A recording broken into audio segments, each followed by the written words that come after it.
Hello, and welcome back once again to Belmont Bunch. Today, we're going to put myself on trial. We're going to see how I did with my preseason predictions. And I'm going to give some teams that, maybe that didn't make the playoffs, some time for me to actually talk about them because, for the next few weeks, I won't have any time to talk about anything outside of the Islanders. So, why don't we start in the North? I got two teams exactly right to the position. I checked off teams that I got right exactly. And then how far off I got for other teams. Now, starting in the North makes it complicated because there were still regular season games being played. Calgary, Vancouver. I know I got them wrong, so that's fine. The most surprising team in this division for me was probably Winnipeg.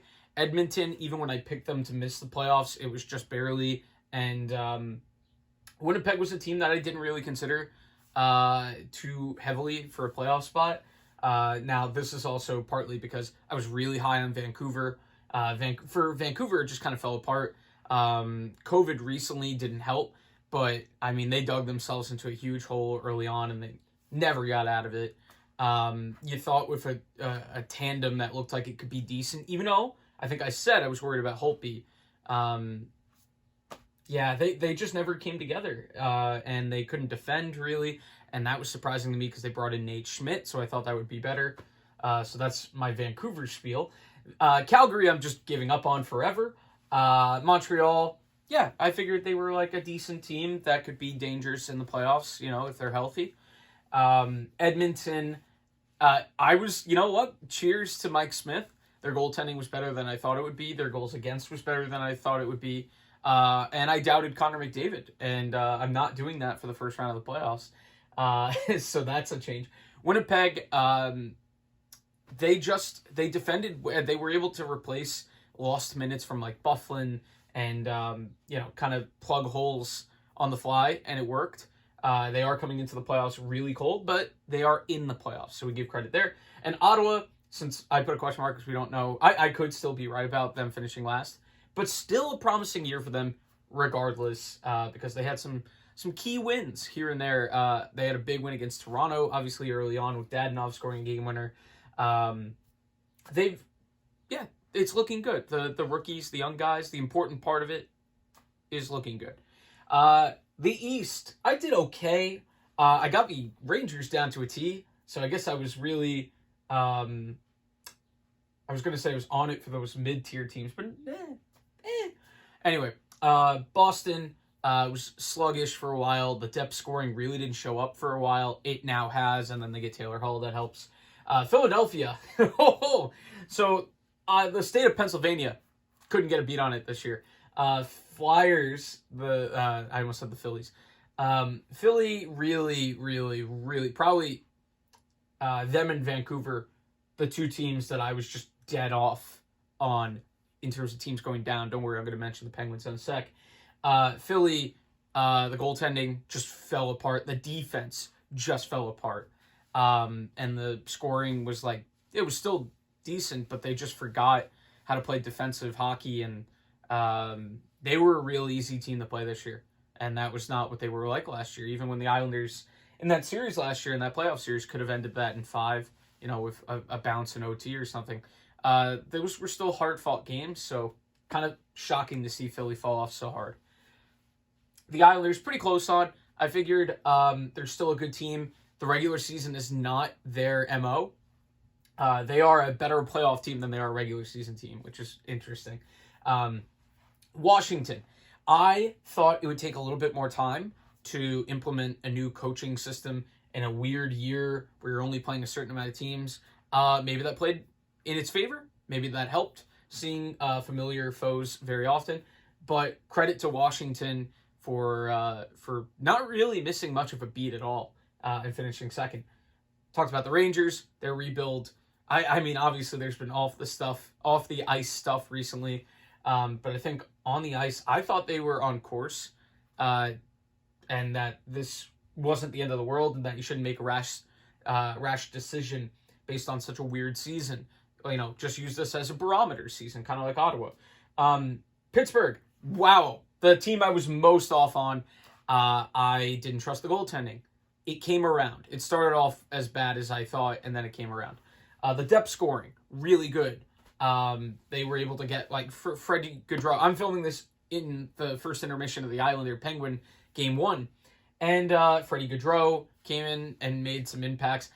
More recently, Jeff Carter, Jared McCann.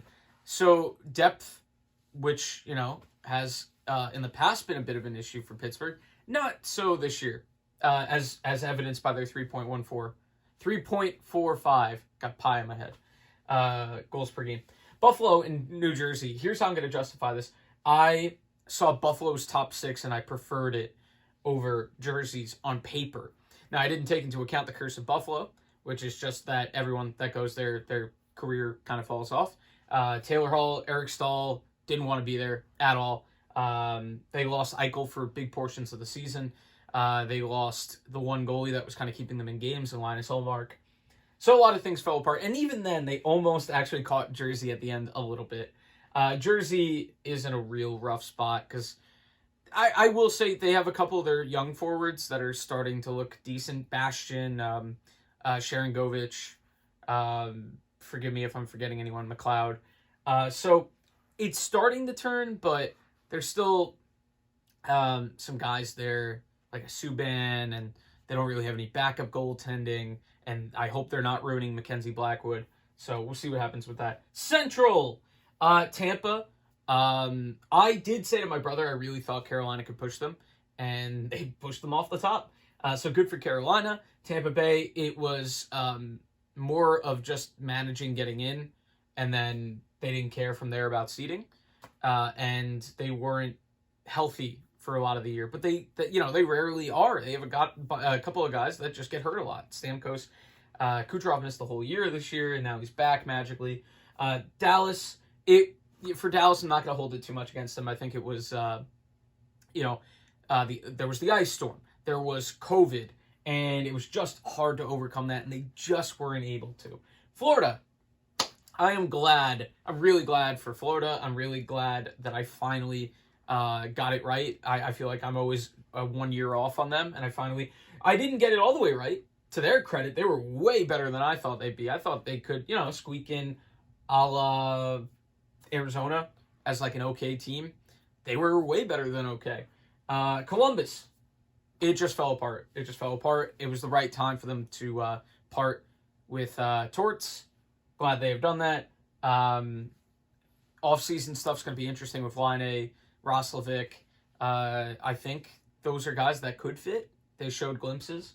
So maybe not the end of the world in Columbus. Although the players, Elvis Merzlikins, that interview he gave where he was kind of talking about how they were feeling Buffalo-like for a bit. That's not good. We've got to improve team morale by trading Seth Jones to the Islanders.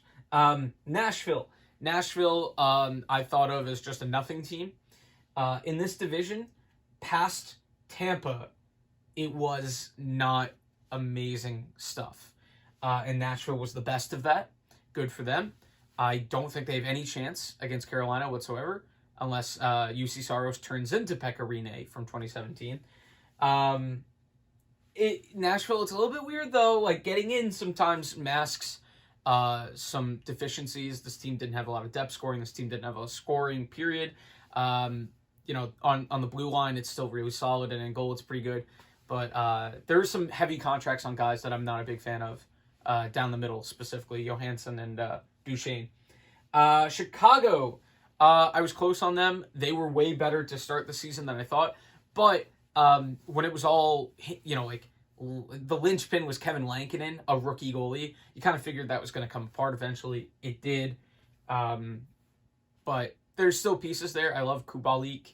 Lankinen now. Obviously Kane's still there. They didn't have Taves this year. They're going to have a lot of money coming off the books to retirement, so that's something. Detroit, they're just not good enough at tanking. They're good, not good enough. As evidenced by last year and now this year. We'll see how the lottery goes for them. I'm going to go over here for the West. as the Islanders' second period is about to start, so I got to rush through. Top two, yeah, I got it. St. Louis was worse than I thought they would be, but this division was not very good. Arizona, just extremely mediocre. Minnesota, guess what? You don't need centers to make the playoffs, apparently. It's part of the reason that I'm not picking them against Vegas, but credit to them, and maybe they'll prove me wrong. It's very possible. Minnesota is starting to find the path. I think a lot of people in the offseason were probably, and myself included, saying, oh, Cam Talbot, what's this? And it's worked out pretty well. Although there is always danger with Cam Talbot of overworking him. You don't want to do that. So Anaheim, wow. I flipped them in LA. LA is further along in the rebuild than I thought they were, and Anaheim is not as far along as I thought they were. Please don't ruin John Gibson, please. San Jose, a little bit better at points than I thought they'd be. I did think there would be some positive regression when it came to like Meyer and LeBanc, but yeah, they're still in a rough spot cap-wise, so who knows if that's going to turn around soon. So here's how I did. So I this isn't direct hits like Colorado and Vegas. This is playoff teams by division. I did all right, 11 out of 16 total. I did okay. I'll take it. I'll try to do better next year. So maybe some of the opinions that I was a little bit afraid to put out there this year, like me thinking that, I don't know, Buffalo was not going to be terrible. Maybe I will allow them to flourish, and we'll see if my predictions get any better out of that. Anyway, second period has started. That's it for the video. See you next time. Let me know in the comments, like, if you had a team that you were just way off on, or a team that you were perfectly on with. Anyway, that's it. We'll see you next time on Belmont Bunch. Bye.